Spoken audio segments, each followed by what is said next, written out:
যার দিকে তাকিয়ে এই আয়াতটা 3 বার পাঠ করবেন সে আপনাকে ভালোবাসতে বাধ্য হবে, সে আপনার কথা শুনতে বাধ্য হবে, সে আপনার উপর আকৃষ্ট হবে, অর্থাৎ সে আপনার বশ হবে। আপনি তাকে যেটা কাজ করতে বলবেন সে সেটা কাজ করতে বাধ্য হবে, অর্থাৎ সে আপনাকে পাগলের মতো ভালোবাসবে।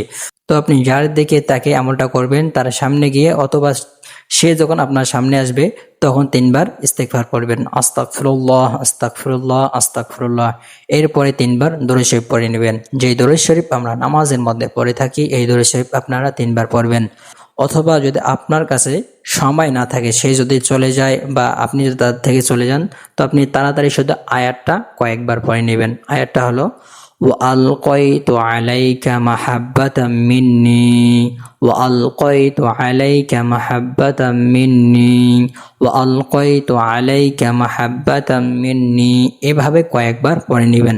তো আমি আপনাকে যেভাবে আমলটা করতে বললাম আপনি যে ঠিক এভাবে আমলটা করেন, তো আমলটা করলে কি হবে, আপনি যার দিকে তাকে আমলটা করবেন সে আপনার কথা শুনতে বাধ্য হবে, সে আপনাকে ভালোবাসতে বাধ্য হবে, সে আপনার উপর আকৃষ্ট হবে, অর্থাৎ সে আপনাকে পাগলের মতো ভালোবাসবে।